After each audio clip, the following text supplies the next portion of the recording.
The Dragonball FighterZ rollback netcode beta went live earlier today, and a bunch of people are hopping in the game and trying it out. Maybe you're new to the game, or maybe this is the first time you played it in a long time, but there is a chance that if you clicked on this video, you're unfamiliar with the game's mechanics. And let's be honest, the game doesn't exactly do a good job of teaching you. I honestly forgot how bad this tutorial is. How did I ever learn anything about this game? But don't worry, today I will be going over the basic concept of Dragon Ball FighterZ and teaching you everything you need to know to get good. So, let's talk about how to get good at Dragon Ball FighterZ. But first, a word from our sponsor, Enlisted. Enlisted is a new kind of first-person shooter that uniquely couples PvP with PvE combat. You take command of squads of customizable AI soldiers and fight in massive battles filled with hundreds of targets controlled by other players. Choose from multiple campaigns, all with their own unique weapons, vehicles, and equipment. From the outskirts of Moscow in 1941 to the heart of Berlin in 1945. My favorite part is how different each of the campaigns are, with how much variety there is. Each of them offer a completely new experience every time you play them, and it can feel like each campaign is basically its own game. The game is very approachable. Thanks to its realistic movement and target-rich environment, casual players are still able to play important roles on the battlefield. But don't worry, if you're into more hardcore shooters, then the low time to kill and realistic damage models of the vehicles make this game not only very immersive, but hardcore when it matters. So what are you waiting for? Go play Enlisted today on PC, PlayStation 5, Xbox Series X and S, and the previous generation of consoles. If you use my link in the description, you'll get a free bonus pack, which includes multiple weapons, soldiers, and a premium account just for you. Thanks to Enlisted for the sponsor. Now let's get back to the video. Dragon Ball FighterZ is a versus team-based game, meaning that you control 3 different characters that make up a specific unit known as a team. The basic team structure is that you have a point, middle, and anchor character. Your point character will be the first character that you control at the start of the match. If everything goes to plan, the middle character should be the second character that you control, and the anchor character should be the last character standing. While characters are not directly on the field, they are able to assist the current character by using one of 3 different moves that you select at character select. Because of this, when making a team, it's a good idea to assume that the point character will have 2 assists, the mid character will have 1 assist, and the anchor character will have 0 assists. Building your team with this concept in mind will help. But what makes a good point character, a good mid character, and a good anchor character? Your point character wants to be a character that doesn't use a lot of meter, but can rely a lot on assists. These are known as battery characters, as they are able to save a lot of meter and use assists in order to get themselves into good situations and get good damage. Your mid character is the most flexible character on your team. This character can be a powerful character on their own, but they need a lot of meter, or they can be another battery character. Or it could be that they are a character that requires a bit of setup, meaning that you play your point character in a way that gives your mid character time to power up.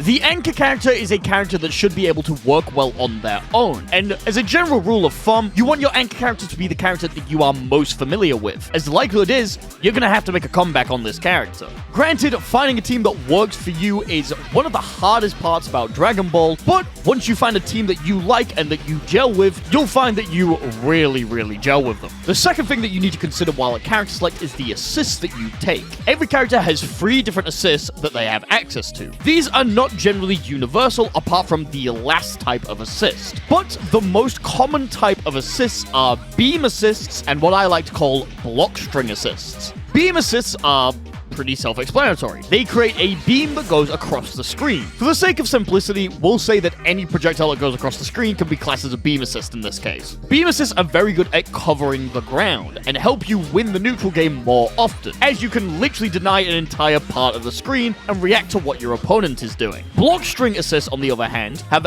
much shorter range, but generally leave you pretty plus, meaning that you can use them in a block string to great effect. The general noob killer strategy is to do a block string, call out your assist, IAD over your opponent, and you get a free cross-up on them. C assists are a little bit funky. These assists take longer to cool down, but are much easier to convert off of. Generally, the character teleports right in front of the enemy, does an attack, and slams them back on the ground, leading to a free combo. I would generally advise not using these, especially if you're new to the game, but if you find that they work for you, then Go for it, why not? Now that you've selected your team and your assists, we can finally get into the game. Dragon Ball FighterZ is a 4-button fighting game. You have light, medium, and heavy normals, and you have a special button. The special button is generally a projectile for each character, known as a ki blast. If your character has a beam, the likelihood is that this beam is also attached to the special button. If you press back in special, you also gain the ability to reflect your opponent away from you. Your basic bread and butter combo for the majority of the cast is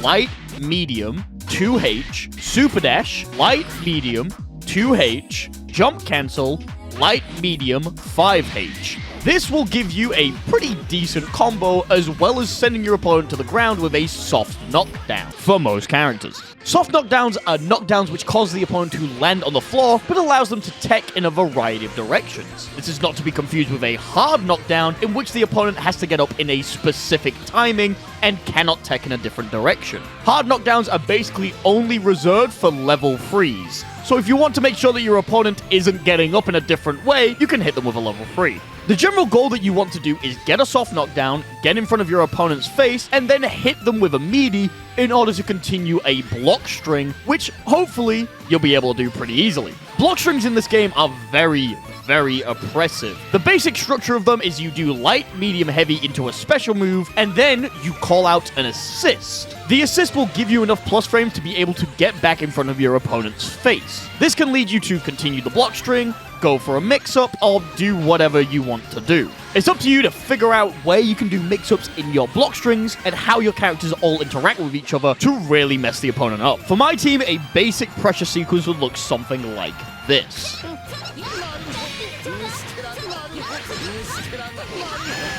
Granted, this probably isn't the most optimal, and there's definitely other things that I can do in this block string, but this is a basic block string. And if you don't have assists, then there might be a chance that you can use some meter to cover yourself. Dragon Ball FighterZ has one bar for your entire team that can go up to 7 levels of meter. Meter can be used for a lot of different things in this game, but the main ones are EX moves and super moves. EX moves cost half of your meter and are used by doing the motion input and the heavy button.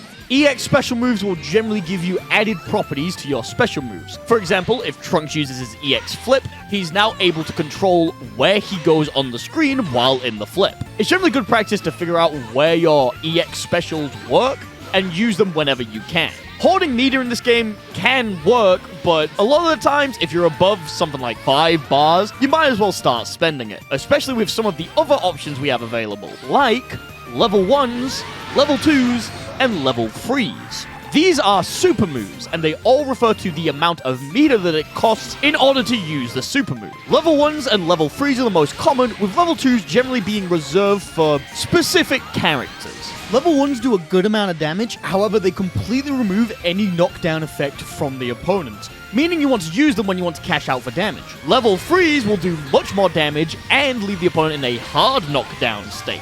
There is also, of course, the elusive level 5, which is an enhanced level 3. If you really want to absolutely dump your meter, you can switch out the character doing the super by pressing the assist button while in level 1. Using and managing your meter is a big part of the game, and you want to make sure that you always have at least a little bit, just in case. Finally, there is sparking. By pressing all of the attack buttons, you activate sparking. Sparking increases your damage dealt, increases the amount of meter that you get, restores the blue health of the point character that is out, and allows you to special cancel your universal overhead, also known as your 6M. Not to mention when you super dash, you no longer get pushed back. You stay on the opponent. It's generally thought that the more characters that you have dead, the stronger sparking is, but the only thing that changes is that the more characters that are dead, the longer the sparking blast lasts. Now, it may seem like it's best to leave it until you have one character left and activate sparking on them to give them a massive boost. And while this is definitely a strategy that can work, it's generally better to use sparking in order to save a character instead of enhancing another one. But what does an actual game of Dragon Ball FighterZ look like? When you're playing the game, what do you do? Well, this game's kind of fast. Not as fast as Marvel, but faster than quite a few anime games right now. Meaning there is a lot of IADing forward, IADing back, sending out beams across the floor, and waiting for your opponent to press Super Dash. What, you thought I was going to tell you to Super Dash on your opponent? No, this is how to actually play the game.